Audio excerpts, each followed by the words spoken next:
Good evening, and welcome to our second edition of Sports Hour of the semester. I'm Kevin Syracuse, alongside our NFL analyst, Aaron December. And Aaron, before we get into the NFL news, and there's a lot of it, let's talk about some Fredonia sports. So the Fredonia men's soccer team defeated the Allegheny Gators Saturday at University Stadium 3-2 to move to 3-3-2 this season. Ibra Doumbia, Jay Merlo, and Michael Ranieri all scored for the Blue Devils. The team is back in action next weekend in Plattsburgh and Potsdam as conference play will begin. The women's soccer team lost to RIT 2-1 Saturday in Rochester. Gabby Alston scored the lone Blue Devil goal. The women open up SUNYAC play next weekend as well, playing host to Plattsburgh on Friday and Potsdam on Saturday. The women's tennis team lost for the first time this season on Saturday, losing to Geneseo 7-2. However, Anna Chacha won number 1 singles, and Sarah Bunk and Michaela Johnson took number 2 doubles.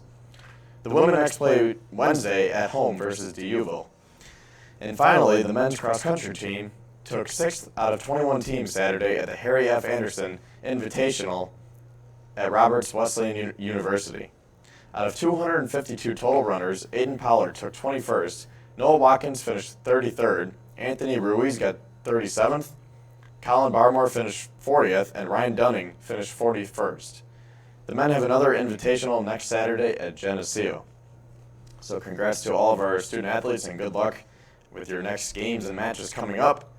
And with that, we are on to football. So Aaron, I got to start by saying my Buffalo Bills are 3-0. 3-0 for the first time since 2011. Yes. It's crazy. And I know that I heard you were at the game, right? Yeah. How was the atmosphere there? it was crazy. It was awesome. Tell me about It it. was deafening. I mean, I can't even describe it. It's like something you need to be there to experience. I mean, the whole time, well, at least every time I looked at him, John Miller, the right guard for the Bengals, who used to be the right guard for the Bills, had to tap the center on his leg to let him know when to snap it because it was that loud. Like the center could not hear Dalton. Yeah. And it was just so loud. And then on that last drive, when the Bengals were going for the game-winning drive, I thought it was loud throughout the whole game, but that noise level just picked up that much more for that final drive. It was crazy. I mean, the players were talking about it after the game, how crazy it was. And I didn't hear anything from the Bengals side, but I know for a fact that they struggled for sure. I mean, in the beginning, there were a lot of penalties, and the Bills forced a ton of turnovers, and Bills Mafia showed up. Yeah, it must have been a sight to see. Yeah, it was great. And, the week we've all been waiting for next week, Patriots are coming to town. Yeah. I talked on the show last week that whenever the Bills and Patriots, face off, it's always down to the wire game. That's what I like. Yeah, the Patriots have our number big time, but the Bills always do put up a fight. And interesting note, the last time the Bills started 3-0, like we said, was in 2011, and their third win of the season was when Ryan Lindell kicked the game-winning field goal to beat New England 34-31. So maybe history repeats itself, and this time we go to 4-0. I don't know, but that season we started 3-0, went to 5-2, and then finished 6-10. So I do not think that I don't think this will happen again with the Bills. This is the new Buffalo Bills team. That was the old Bills. And, yesterday, the old Bills might have blown that game, but the new Bills won it. And did you watch the game? No. Did you watch the Chiefs? Yeah, of course. Yeah. Of course I was watching my Chiefs. Yeah, they're undefeated, too. Yeah. And that was a great game, too, right? With Mahomes and Lamar Jackson. Yeah. Down to the wire game also. The Chiefs are up big. Yeah, the Ravens came back. Yeah. Yeah, it was 28-33 at the end of the game. So it was like that Week 9 game last year with the 4th and 9 Tyreek Hill ball, out of bounds. We won the game in overtime, but Baltimore also puts up a fight. Like the last two face-offs, it's been down to the wire. So yeah, I really liked watching that game this week. It's fun to see. I mean, all these young quarterbacks are coming into the league and already making a difference. I mean, we're starting that shift especially with all these quarterbacks going out, like Breeze, Roethlisberger, Luck retiring, Brady's hopefully eventually going to retire. This new era of quarterbacks, I mean, Josh Allen, Lamar Jackson, Patrick Mahomes, Daniel Jones yesterday. Yeah. Dak Prescott. Yeah. I mean, he's been here for a while, but, Yeah. he's showing up actually this year. Yeah. And they're 3-0 too. So, back to the Bills though. You said you didn't watch, but they were up 14-0. They pretty much dominated that whole first half on all aspects. I mean, the offense was clicking. The defense was great for 4 turnovers. They were really using the crowd to their advantage. And then the Bengals made a lot of adjustments at halftime and scored 17 unanswered points. And like I said, the old Bills might not have came back and won that game, but this is a new era, and the Bills. New era. Yeah. Yeah. New era field. And I mean, the Bills just have that comeback kid mentality every week. Like, they play with that chip on their shoulder. I mean, ESPN gives them no coverage. So, I mean, with a lot of fans, there were fans that started heading for the exits after the Bengals went up 17-14. But I would say 90% of the stadium, at least, was a lot more confident that Josh Allen could lead another comeback, because he's led like 5 or 6, I believe, so far in his young career. So, it's fun to be a Bills fan again. This is a new era for sure. Yeah. Did you watch the Titans-Jags game? I did. Gardner Minshew, I think he's legit. Gardner Minshew the second. The second, I'm sorry. And honestly, coming into the season for the Jaguars, Nick Foles he's the starter. That's what everyone thinks. But if he keeps playing like he's been playing, he's been playing pretty consistent and, great. He has like record-setting numbers for the first 3 career games he's played in.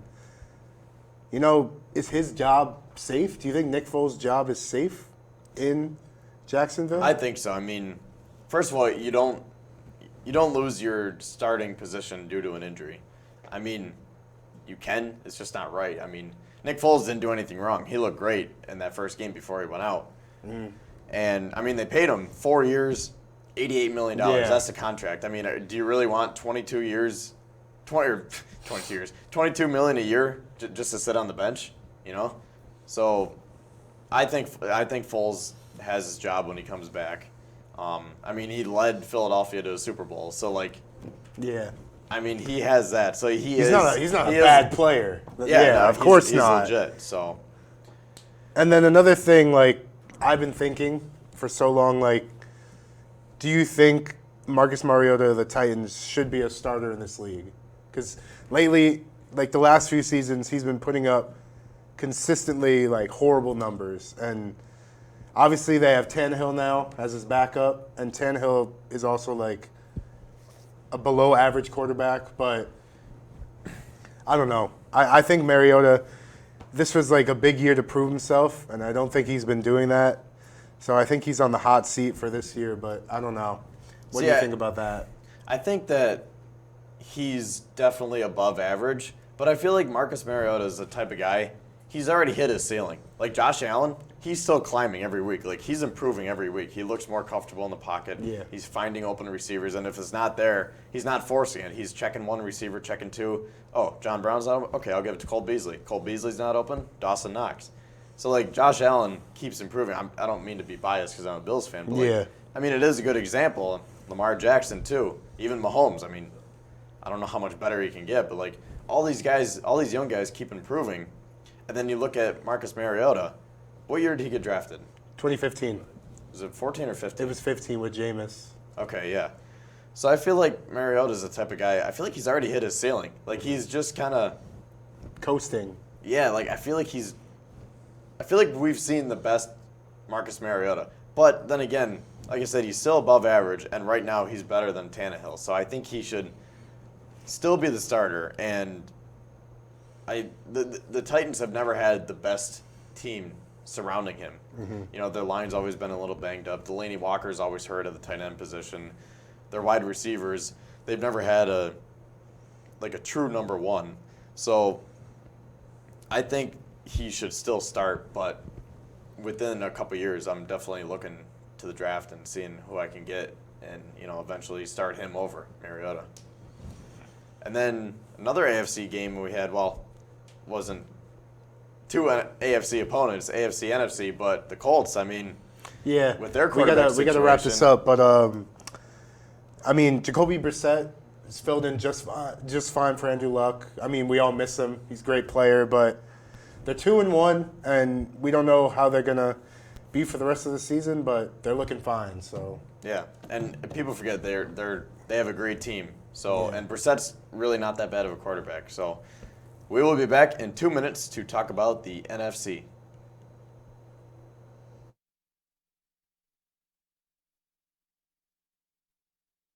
I'll be right back. Hi. You think you're probably sober? yeah. But you're thinking about taking the back roads home, just in case. If you're probably sober, then why would you do that?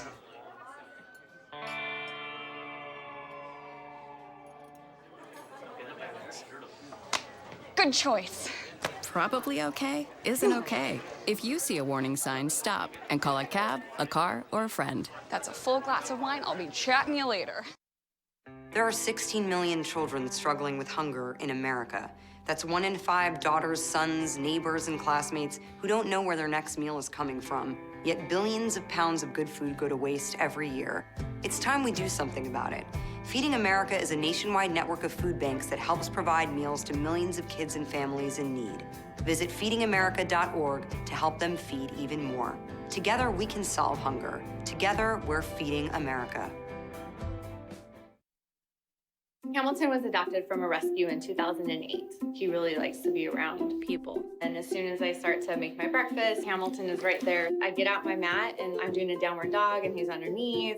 He's quite the pug about town. He gets invited to a lot of parties. He knows he's a pretty big deal. Look at this little face. How could you not love him?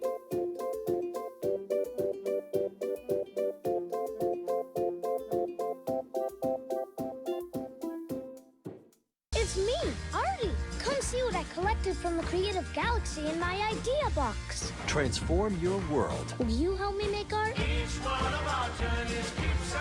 Before you throw it away, Hey, I have an idea. think outside the box. Go be amazing! Give your cardboard box another life. Recycle. And welcome back. So, Aaron, a couple other big games here. Well, I wouldn't necessarily say that they're big, but just big scores. Yeah. Vikings and the Raiders, 34-14, and then the Packers and Broncos, 27-16. Yeah, so the Minnesota game, I think the Vikings are a legit playoff, maybe even like deep in playoff run contending team this year. They're just scary. And I also think the Packers, that's going to be a big showdown because they're obviously in the same division. And so we're going to see who takes that top spot. Usually lately it's been, a toss-up. The Packers, were they a wild card team last year? Did they No, not? they didn't even They get didn't in. make it? Yeah, so we'll see. But I think they're back to that dominant force that, than they were a couple of years ago.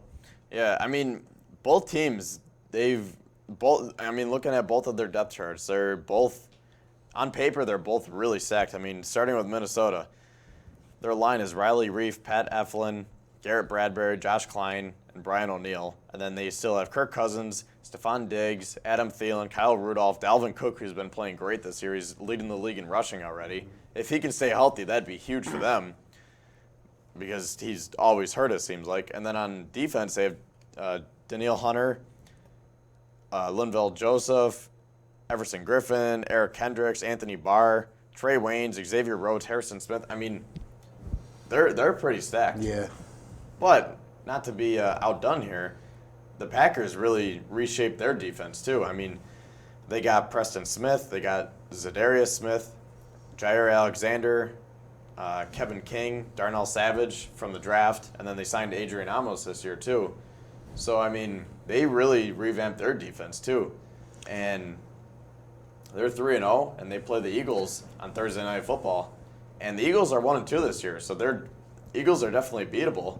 So, I Yeah. mean, the Packers do have a good shot of starting. Yeah, out I really 4-0. think the Packers are going to be like the Packers and the Vikings. That's going to be like obviously like the top two in the division. I feel like But don't forget the Lions. the too. Lions. Yep, They're 2-0 and 1. Yeah. So we'll just see how everything plays out. We can't tell now.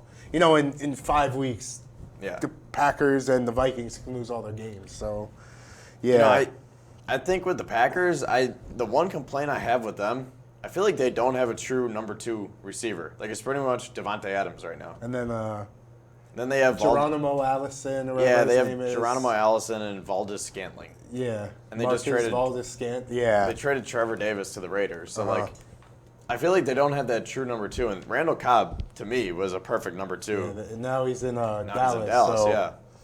And they still have Jimmy Graham, who used to be great, and now he's just eh. Yeah. But I feel like the Packers, in the offseason for sure, because, I mean, unless they can find someone at the trade deadline, Yeah. I feel like they need that number 2. I mean, Valdez Scantling has looked good this year. Yeah. So maybe. Who would you think would be like a good fit for that offense? Like I said, wide receiver 2. Like I don't know, wide receiver 2, like what that indicates. You know, wide receiver 1, we think someone that, you know, over 1,200 yards, Like Devontae Adams. 8+ touchdowns. You know what? Like a you nice know. compliment. I can't. Like Randall Cobb comes to mind because he Okay. was there, but he might even be more of a wide receiver 3. I can't think of anyone like off the top of my head, Yeah. but I mean even obviously- someone like a John Brown with the Bills. Yeah. He's the Bills' number 1, but with Green Bay, I think he'd be a perfect number 2. Him and Devontae Adams. Yeah. So maybe someone like that. So like you're saying like someone like a tall, fast wide receiver like Devontae Adams would match up perfectly like a short, speedy guy like John Brown. You Yeah. know, like Yeah.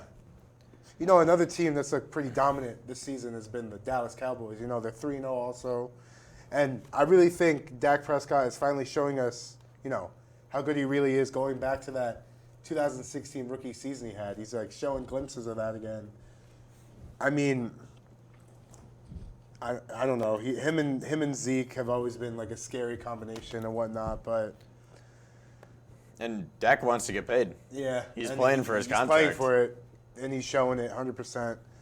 And I think it helps him this year too that Jason Witten's back. Yeah. He's like a nice security blanket because you can always count on Witten to get open. And even if he's not open, he's just a big target to throw Yeah. to. But, I mean, it'll be interesting to see. I mean, Amari Cooper's been playing well too, and he's playing for a contract. And another new face at the quarterback position is Kyle Allen, playing for the Carolina Panthers. And this week, without Cam Newton, you know, at quarterback, they get their first win. And, you know, Cam also, we talked last week, he's not the same. And I really think that, you know, when he does whatever, I forgot what happened to him. I think it's like a leg injury or something. I don't remember. His foot. His foot, yeah. So, I knew that there was something wrong with him. yeah. He just did not look right. But Kyle Allen played great. So I don't know with all these new faces these days at the quarterback position. This has been like a really weird season. So many new faces and everyone, especially Daniel Jones in the Sunday game against the Bucks. You know, he showed out too. And 18-point comeback. Yeah. For his debut. They were down 28-10, and they came back and Yeah. won. I mean, that's great. I mean, Daniel Jones and Josh Allen were probably the 2 most criticized quarterbacks on Twitter and just on social media and in the news when they were like in the draft and as I remember coming into Daniel the league. Jones, with the 6th pick, the New York Giants select Yeah. Daniel Jones. Who Yeah. was that? No one knew who he was. I think he went to Duke, right? Or it's not big on football. No one really. Yeah. Same with Josh Allen, Wyoming. Yeah. So. I mean, And both then- guys. That perfect example. They both had a ton of upside. Now it's one game for Daniel Jones. and 1 year and 10 games last year and 3, so 13 for Josh Allen. Obviously, it's still early, but just I like the trajectory that they're on. Yeah. And I mean, it just shows. I saw a tweet today. Someone was like, "You can't just rely on analytics anymore." I mean, we're in the day and age. I mean, baseball is huge on this, but like, so many analytic guys and mathematicians, and I don't even know like the specific job title, but they're all about the numbers and the stats and all the angles and all that measurement stuff. Yeah. But in reality, I mean, just go look at how he is as a football player. You know what I mean? So that just shows.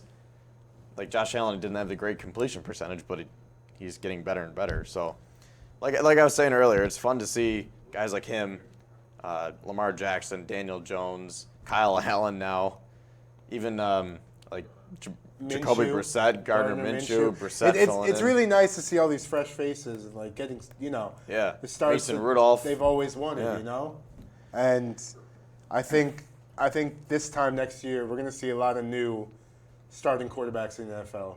I don't know. Breeze's injury is, a major one. Drew Brees, I'm talking about. It's a major injury on his throwing hand, and it's just, he's 40 now. We don't know how he's going to be. So Ben Roethlisberger is probably going to retire. I don't know. He's washed up. I've always, like the last 3 years, he's been washed up. Mason Rudolph played great, so. Well, we got about a minute left, so real quick, we have one game left for Week 3, kicking off about right now, the Bears and the Redskins. What's your prediction? I'm going Chicago. Washington, me really. too. Washington they're an average team. And the Bears, that defense is great, Yeah, I mean, So- Khalil Mack can just dominate a game. Yeah. So I'm gonna go Chicago 23-13. Yeah. I'm gonna say 24-10. Keep it simple. All right, Aaron, thanks for coming on. Hopefully when you come on next week, we're going to be talking about a 4-0 Bills team, but that's a little ways away. So we'll be back in a couple minutes to talk about the MLB with Mac. I'll be right back. Hi. You think you're probably sober? Yeah. But you're thinking about taking the back roads home, just in case. If you're probably sober, then why would you do that?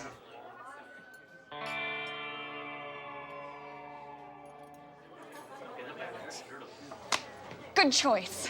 Probably okay isn't okay. If you see a warning sign, stop and call a cab, a car, or a friend. That's a full glass of wine. I'll be chatting you later. I realized that I'm not perfect, but it all really started to change because you judge me for having a problem. No one is going to know that I need help. I need help. I know that no one is going to judge me for having a problem. I realize that I'm not perfect, but it all really started to change because you listen.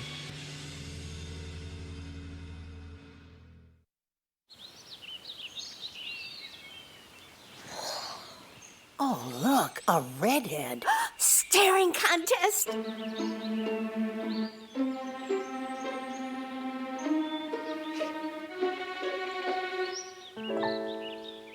You still got it. I know. Come alive with the forest. The dad was cute. You were looking right at us. Visit discovertheforest.org to find a forest near you. There are 16 million children struggling with hunger in America. That's 1 in 5 daughters, sons, neighbors, and classmates who don't know where their next meal is coming from. Yet billions of pounds of good food go to waste every year. It's time we do something about it. Feeding America is a nationwide network of food banks that helps provide meals to millions of kids and families in need.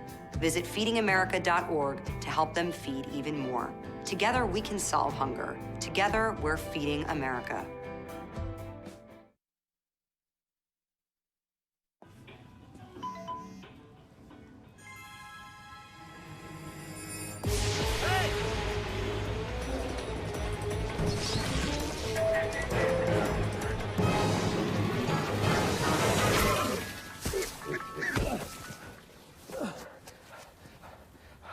So, same time next week?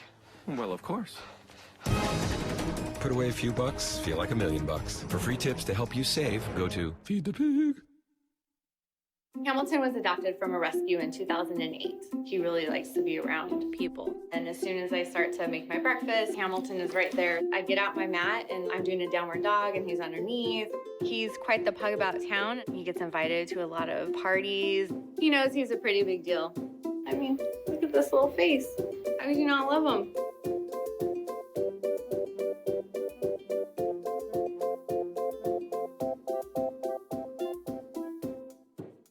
It's me, Artie. Come see what I collected from the Creative Galaxy in my idea box. Transform your world. Will you help me make art? Before you throw it away, Hey, I have an idea. think outside the box. Go be amazing! Give your cardboard box another life. Recycle. So, I'm kind of new here, but I've noticed a trend.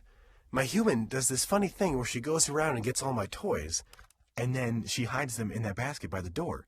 You know, but it's always the same basket, and it's always in the same place. And then she acts so surprised when I find them, but, you know, she's putting them in the same basket. Again. It's like, hello? That's where you put it last time. You were the worst at hide and go seek.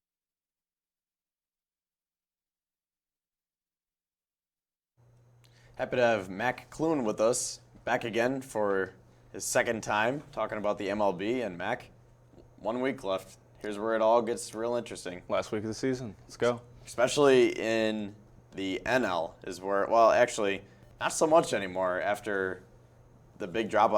I think the AL is more interesting now just because of the Cubs dropping off so much. Mm-hmm. But starting with the NL, we have the Dodgers have already clinched the NL West. They currently sit at 100 wins and 56 losses. The Braves clinched the East. They are 96 and 61. And it looks like the Cardinals are going to take the Central. They're 89 and 67. Mm-hmm. And then in the wild card right now, we have Washington at 85 and 69, and Milwaukee 86 and 70. And then the Cubs dropped. They're on a 6-game losing streak, so they are 82 and 74, and they are 4 games back. And then the Mets are 4.5 back. Arizona and Philly are 6 back. Not looking good for the Cubs and the Mets. So what was a really tight race with about 5 or 6 teams, it's pretty much I would say already settled. Mm-hmm. Well, never say never, but right now it's pretty much looking like the playoff standings are set. We got our wild card games ready to go, so it's interesting. We're at the end of the season. We thought it was going to be a lot of big races, but it just seems like now teams are losing games. The Cubs lost 6 in a row. A lot of people thought the wild card game might be hosted in Chicago, and now that's not even going to happen. The Brewers came out of nowhere. They lost Yelich, and then all of a sudden they're almost the definitive wild card team. So it's just interesting how these teams are slotting into these places. Brewers are 8-2 in their last 10. Mm-hmm. So I don't know if it's coincidental, but ever since Yelich went out, the Brewers got hot. Yep. And sometimes that happens. You lose your best player, and then you get hot, inspires you to ready, and everybody else is just ready to go. So yeah, I mean sometimes in basketball it's the Ewing theory. You ever hear that? Yeah, wait, what's that? It's like when Patrick Ewing went down, the Knicks got way better. So when Christian Yelich goes down, the Brewers get way better. Yeah, because like, you know, in basketball it's like, okay, well he was our best player, but he was a ball hog, so now we can play more team ball. Yeah. So well, baseball's different, but it is interesting how it still applies across the sports. And St. Louis took the division, which was interesting because they weren't picked by a lot of people to take Central. Central was seen as competitive between the Brewers, St. Louis, and the Cubs. So it's interesting now that St. Louis, I would say, was probably the least picked team to go into the playoffs, but now they're winning the division, so crazy. Yeah, I mean, the Cardinals, they're always like just that team that you can never count them out. Like, it seems like they're always there no matter who manages them, no matter who's on the team. They always just have that the gritty personality. Mm-hmm. But I mean, they're only 2 games up on the Brewers, so the Brewers are hot. They could still take the Central. Yep. And we could be looking at a Nationals-Cardinals wild card. Mm-hmm. So, and if St. Louis fell out of the division lead, then they would be second. They would be actually hosting the wild card game instead of the Nationals. So it's interesting to think about. If they lose that place, it really matters to them. Yeah. So and you know, going to the NL West, the Dodgers are still obviously one of the best teams, 156, but I feel like they've slipped a little bit. Yeah. Especially Cody Bellinger too.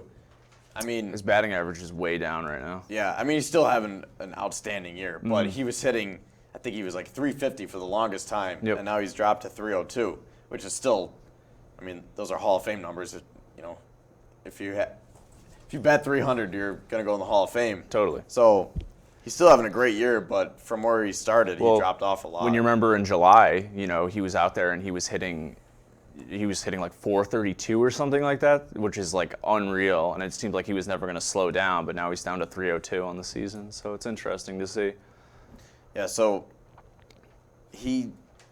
obviously the Dodgers need him to get going, but I think when a player is that good, he'll find his swing again. Yep. And then their pitcher Ryu too has had some pretty rotten starts recently. Kershaw's been solid. Kershaw's maintained his pace throughout the season. He's been underrated all year. Yeah. But Ryu has thrown up some not great games, and a lot of people think that he's lost ground in the wild card race to DeGrom, actually, who's been phenomenal throughout the last half of the season. Yeah, for someone like Clayton Kershaw, who's arguably still one of the best pitchers in the game, he's pretty underrated right now because of all those injuries. When you think of the top pitchers right now, you're going to think Verlander is up there. Verlander, Garrett Cole, Scherzer, maybe DeGrom, especially if he had a better team around him. Yep, DeGrom's up there for sure. Yeah, but people are pitching for longer now too. It's interesting because you have people like Verlander, you have DeGrom's like 31 now. So it's interesting how generally people think pitchers don't last forever, but now we have more pitchers than ever that are.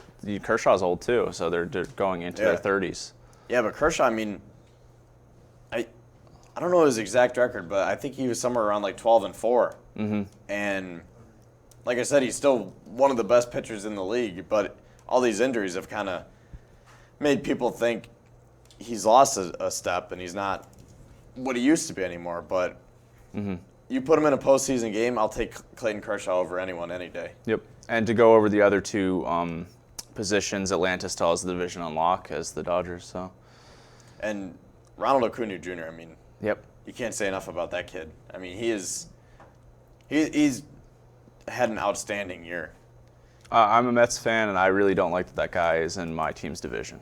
Yeah. I'll say that much. I feel like the Braves have a lot of guys that are going to haunt the Mets for years to come. They got to be the front runners in that division for a long time. Yeah, we talked about it last week. They're just stacked. You have around the infield Freddie Freeman, Ozzie Albies, Dansby Swanson, Josh Donaldson, and then you have Ender Inciarte, Nick Markakis, Ronald Acuna Jr., Freddie Freeman, Brian McCann, Tyler Flowers.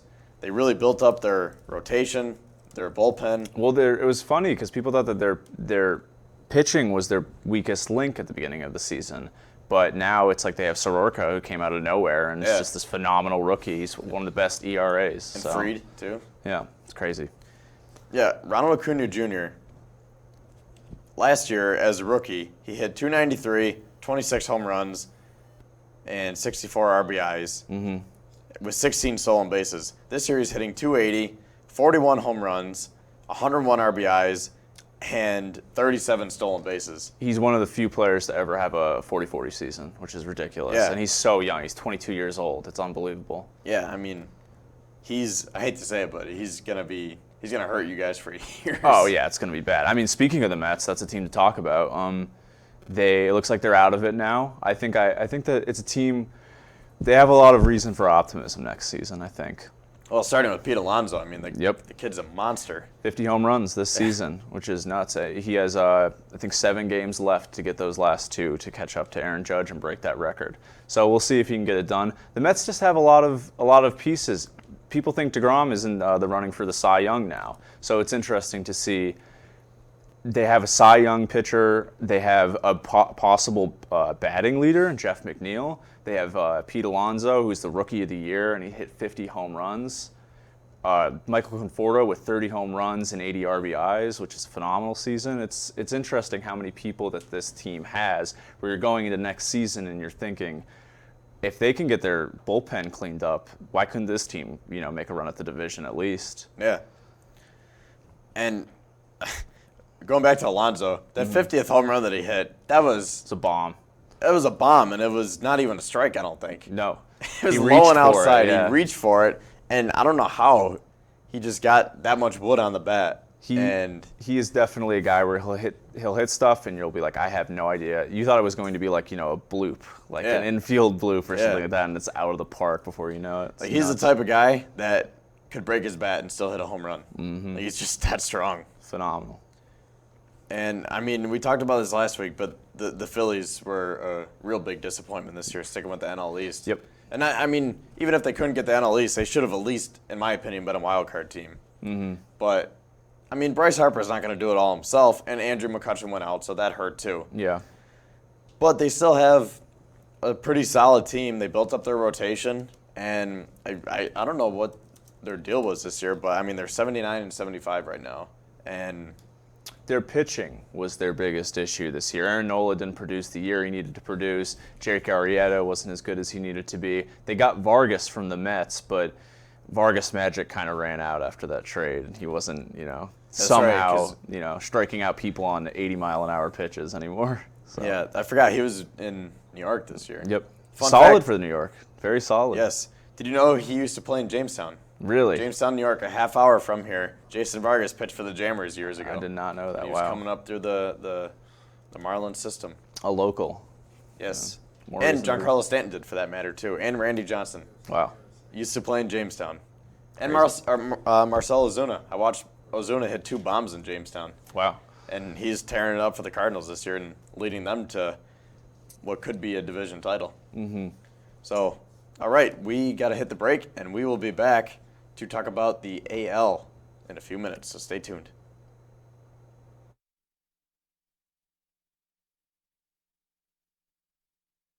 I'll be right back. Hi. You think you're probably sober? Yeah. But you're thinking about taking the back roads home, just in case. If you're probably sober, then why would you do that?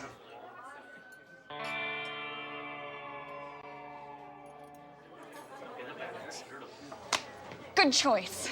Probably okay isn't okay. If you see a warning sign, stop and call a cab, a car, or a friend. That's a full glass of wine. I'll be chatting you later. There are 16 million children struggling with hunger in America. That's 1 in 5 daughters, sons, neighbors, and classmates who don't know where their next meal is coming from. Yet billions of pounds of good food go to waste every year. It's time we do something about it. Feeding America is a nationwide network of food banks that helps provide meals to millions of kids and families in need. Visit feedingamerica.org to help them feed even more. Together, we can solve hunger. Together, we're feeding America. Hamilton was adopted from a rescue in 2008. He really likes to be around people. And as soon as I start to make my breakfast, Hamilton is right there. I get out my mat and I'm doing a downward dog and he's underneath. He's quite the pug about town. He gets invited to a lot of parties. He knows he's a pretty big deal. I mean, look at this little face. How could you not love him?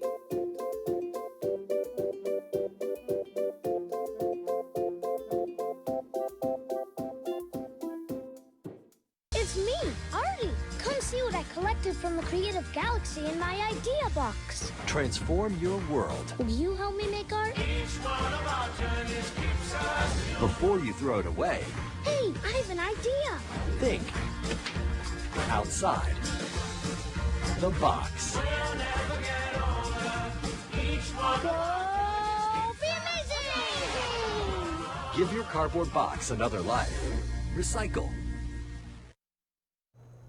Welcome back to the AL portion of the MLB segment. So, taking a look at the AL standings, the Astros have clinched the AL West with a 102-54 record, followed by the Yankees in the AL East. They clinched. They have a 102-55 record, and Minnesota has not clinched the division yet, but they have a pretty good lead on the Indians. They're 96-60.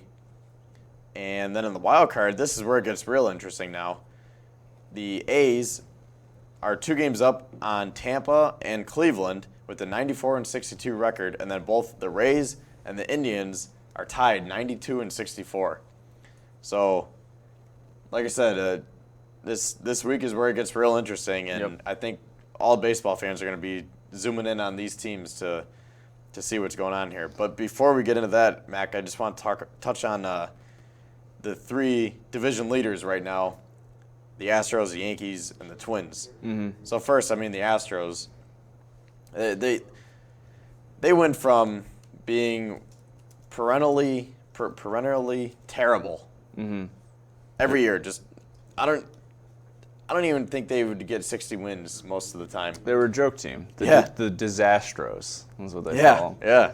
I mean, those were the days with Lance Berkman and who was their other big hitter?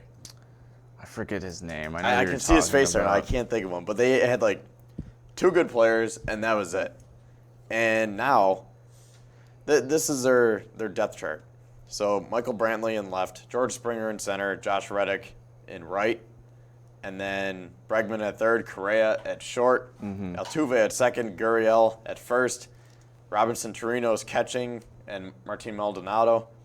And then their sensational rookie, Alvarez. Yep. I'm blanking on his first name. Was Yordan Alvarez. Giordano, yeah, Yordan. I mean, this kid, he's going to be a stud, too. I mean, it seems like the Astros went from literally no good players to a roster just full of, his name's Yordan. Yep. Yordan Alvarez. So he has 27 home runs, 77 RBIs, and a .326 average. And then, I mean, that's just their defense. It's a team. They're an interesting team because I feel like it's the mark of a good team when year after year you keep having these good players come up and then develop. So, and last year the big development. This year it's Yordan. Last year the big development was Bregman, who put together a phenomenal season. And this year, if it wasn't for Mike Trout, who, despite missing the last 2 weeks, is still the MVP.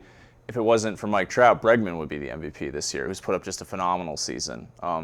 With a 1,000 OPS, he's batting .293 right now with 39 home runs and 108 RBIs. That's as good of a season as you're going to get in the AL. So, and he's like my size. He's not even 6 foot, like 165, 170 pounds. Actually, I don't know if he's that much, but he's really not that big, and he's hitting 40 home runs here. And they have all these other players. I think Correa is out for injury, but they still have Altuve going. They have the phenomenal pitching rotation, so it's no surprise that this team they currently have 102 wins, and they have 7 or 8 games to play against pretty mediocre opponents in the Mariners and the Angels. So they could really get up there. They could hit 108 wins this season, 106 wins, which is unreal. I mean, most teams go with the 3-man rotation in the playoffs. So if you throw out Verlander, Cole, and Greinke, Who has a better 3-man rotation? those are all aces. Yep. How do you beat that? Each one of those pitchers could be a different team's ace. So Exactly. it's just like, how do they don't have an easy link or like a weak link or anything. You have to go through each one of those guys and you got to beat each one of them. And they're all experienced, too. They've all been in the big moment. I mean, Garrett Cole a little bit less, but Greinke and Verlander. Garrett Verlander Cole, especially. I saw Garrett Cole throwing 100 miles an hour after 100 pitches the other day. So I think that guy's ready for the playoffs. Yeah, and he just got his 300th strikeout the other day, too. So he a monster year. What a crazy year for that guy coming back. Yeah. Pirates for didn't sure. even want him, and he comes back. I know. So moving on to the Yankees. Yankees fan, Like what Kevin. I see there, we have Yep. Stanton back, Gardner, Judge. Stan's back hitting home runs already. Yep. There you go. I mean, just to go off a little bit of what we said last week, all these guys just making contributions the whole year. Gio Urshela, the most happy fella, Yep. as John Sterling says. Didi, Gleyber Torres, who was a little banged up, but X-rays came back negative. Yep. Huge news for Is us. he going to be back there in time for the playoffs? I believe so, but I'm not positive. Actually. They're not in a bad position going into the playoffs because they have these injury issues, but these guys are coming back now and they're being able to produce. Like you have Stanton, who's just already back and hitting home runs. Severino's which is back, great. looking Yep. great. Severino's back and is pitching well. So and that's James what you Paxton, want. I can't remember the exact stat, but he's 15-6. I think he's won like 10 or 11 straight decisions. So he's the James Paxton that they intended when they signed him. But this is what you want when you're going into the playoffs. This is exactly what you want, where your team is recovering from injury, they're all getting back into it, and they're ready to go on a run and get red hot into the postseason. Yeah, so compared to a team like the Astros, where the Astros are on a run right now. So you have to wonder, when is that going to run out? So with the Yankees, I'm optimistic about them in the playoffs. Now Domingo Germán did get charged with the domestic abuse, so he's out for the year. So that hurts for sure. He's 18-4. But I mean, talked about the Astros having a 3-headed monster. I mean, Luis Severino, James Paxton, and then either, it would have to be Tanaka over J.A. Happ. But those three, I mean, I'm happy with those three too. Yep.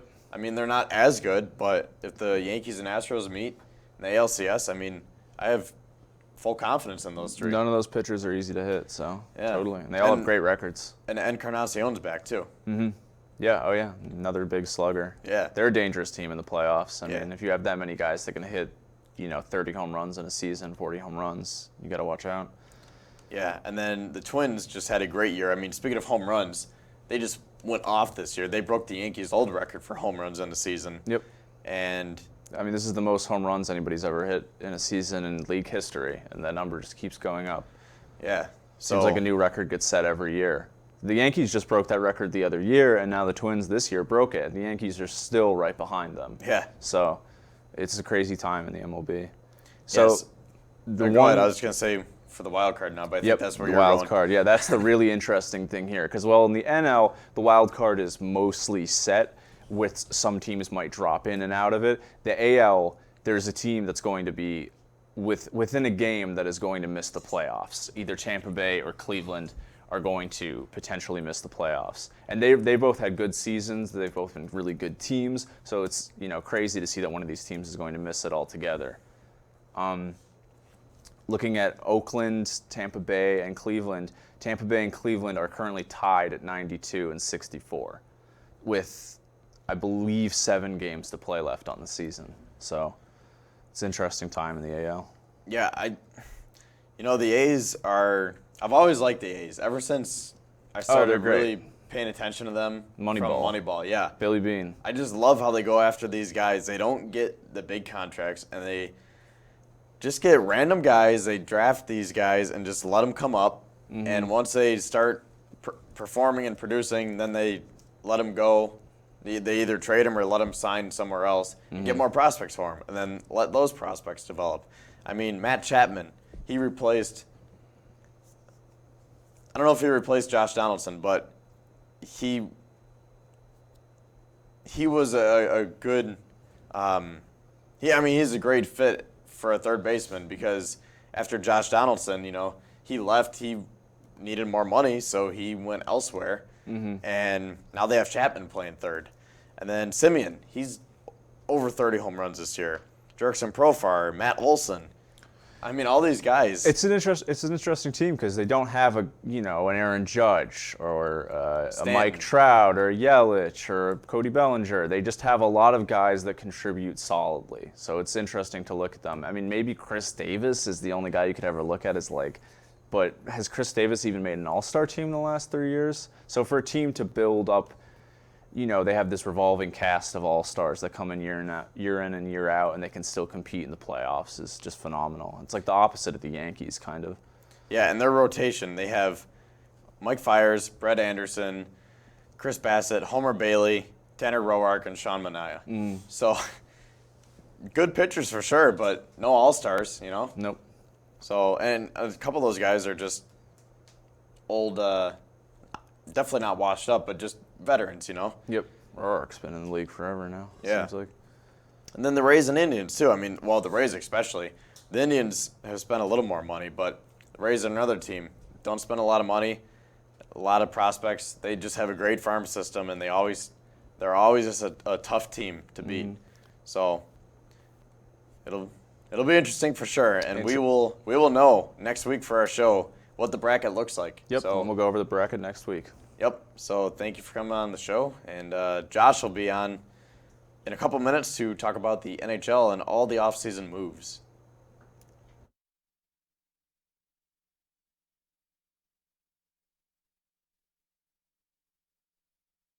I'll be right back. Hi. You think you're probably sober? Yeah. But you're thinking about taking the back roads home, just in case. If you're probably sober, then why would you do that?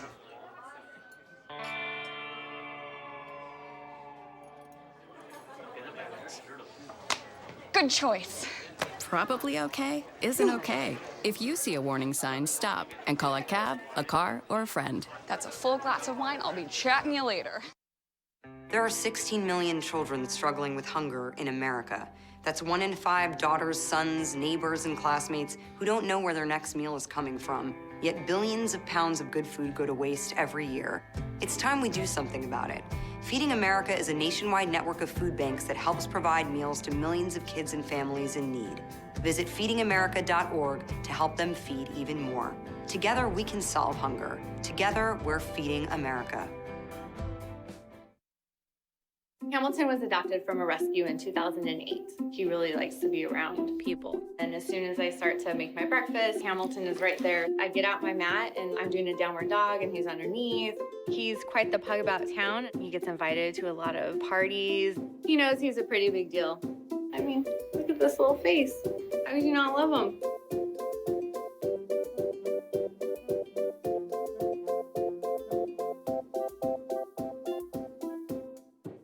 It's me, Artie. Come see what I collected from the Creative Galaxy in my idea box. Transform your world. Will you help me make art? Before you throw it away, Hey, I have an idea. think outside the box. Go be amazing! Give your cardboard box another life. Recycle. Welcome back to our final segment here on Sports Hour. We have Josh Schmidt with us to talk some hockey. And Josh, a big offseason for sure in the NHL. Yeah, a lot of money spent this offseason. Biggest contract that just happened, the Toronto Maple Leafs signed Mitch Marner for 6 years, $65.3 million in total. That'll be about $10 million average per year. I think this is a very good signing for Toronto. He was a huge piece of Toronto's offensive core. He had 94 points in 82 games, and he's only getting better. He's slotted in nicely with guys like Austin Matthews, John Tavares, guys like that. And I think this is only going to be great for the Maple Leafs, but it's going to be a bad long-term. It's tough to say right now. Long-term is going to be interesting because a lot of big names are going to be signed consecutively for many years for big money. So I think the Maple Leafs have about a 3-year window, or else they're not going to win a cup, because in 3-4 years you're going to have to sign guys like Austin Matthews, John Tavares. John Tavares, he'll probably drop off a little bit because he's getting up there in age, but their cap hit is crazy right now. The NHL salary cap is supposed to go up in a couple years because of the new TV deal coming in, but it's going to be interesting for Toronto for sure. But I think it's going to be great for them for the next few years, at least for the foreseeable future. And Marner's a guy, he's gotten better every year. He was a first-round pick in 2015, and looking at his stats here, 61 points his rookie year, 69 points in 2017-18, and then last year, 94 points. Right. So he's gotten considerably better each year. And he's only making people around him better as well. But it's going to be interesting for Toronto. But like I said, it's going to be a short window for him. Next big one was the Florida Panthers signed Sergei Bobrovsky for 7 years at $70 million for 7 million average per year. I think it'll be good for the Panthers, but it could be a little risky. Bobrovsky is a reliable goalie, but he can be shaky at times, so it's unknown how well he's going to perform around his new team. I don't think this is a good contract for the long term. It is awful. You never, ever, ever overpay your goalies. And he's going to be 37 at the end of this contract, so I think he's only got 3-4 years left in him. That's going to be good hockey, and I don't think it's going to be good for Florida because they're not going to be able to dump him off on that contract. Yeah. No one's going to want to pick that. He just turned 3 days ago. He just turned 31. Right. Yeah. So he'll be 38 at the end of that contract. Yeah. So I don't know. It's going to be interesting. Florida's got some pieces. I think they can maybe make a run for the playoffs this year, but Florida, they're interesting because they just got done with Roberto Luongo. So right. And they seem still to go after. I think they're still paying his contract actually. So that's more money that they could be spending on other prospects, other players that they want. They go after these veteran goalies, Right. Bobrovsky, like I said, he's proven, but he's not always reliable. He was good for Columbus, but I don't know how he's going to do with his new team in Florida. If he's going into his age 31 season, I would have given him 4 or 5 years max. Right. Not 7. Yeah, not 7 for sure. But it'll be interesting to see how that pans out for Florida. Next biggest was New York Rangers signed Artemi Panarin from Columbus as well, so Columbus is kind of falling apart in certain areas. But the Rangers signed Panarin for 7 years, $81.5 million at 11 mil per year. I think this is a great signing for them in the short term. The Rangers are on the up and up with additions like they drafted star prospect winger Kaapo Kakko, second overall in this draft. And they also added defenseman Jacob Trouba from the Winnipeg Jets for basically nothing. He'll slot in nicely with the core of the Rangers. He's going to make their fast offensive core even faster. I think it's a decent long-term impact. He's going to be 34 at the end of his contract, so it's expected he continues to reduce his current level for a couple more years, and he'll probably fall off as most players do, but he's going to be really good for those prospects coming in, and guys like Kaapo Kakko, he's going to help them develop and really help them hit their stride and make a name for themselves in the NHL. And he's been pretty much a superstar ever since he came into the league. In 2015-16 with Chicago, he had 30 goals and 47 assists in his rookie year. Yeah. The next year he had 74 points, and then he went to Columbus, recorded 82 points, and then last year he had 87. So I think if you're looking from a Chicago standpoint, that's a bad trade by Chicago in the very beginning. But moving on to the last one here, the Tampa Bay Lightning re-signed their starting goalie, blanking on his last name, or his first name, Alexander Vasilevsky. Andre Vasilevsky, thank you. Sorry about that. For 8 years, $76 million, $9.5 million per year. He's going to be 33 at the end of that contract. I think this is a very, very good signing for Tampa. He's a really good, he's always been their good goalie. He's reliable. He's proven himself time and time again. And he's been their starter for some time now. I think the long term is unknown. While he has been the starter and will be for the foreseeable future, he hasn't fully proven himself in the playoffs. And it's difficult to tell how he's going to age, but I think he'll be a good veteran presence for goalies, for any goalies moving up through the organization. But when did Ben Bishop? He took over for Ben Bishop, correct? Yeah, was that in 2015-16? I believe so. Bishop came in from, I think it was Ottawa, and then now Bishop's in Dallas. And Bishop is still doing great in Dallas. He almost won the Vezina this year. Because he was really good for Tampa. Right, and And so Vasilevsky, Tampa's had a good cream of the crop for goalies, and Louis Domingue is Vasilevsky's backup, and he's a very reliable backup. He's getting up there in age too, so I think you could see Tampa drafting a goalie in the next coming years, or even trading for a prospect like Cal Peterson or somebody like that. But it's going to be interesting to see what Tampa does, and they always do well. Their AHL team is amazing, and you always see them do good. But so those are my biggest signings for the offseason. I mean, obviously there were many, many more. But some quick Sabres talk. Preseason's going well. They're 2-2. Brandon Montour, unfortunately, is out with a broken hand. He had to have surgery on his hand a couple days ago in New York City. He currently has his arm in a cast and a sling, so that's going to be he's probably going to be out till the end of October at least.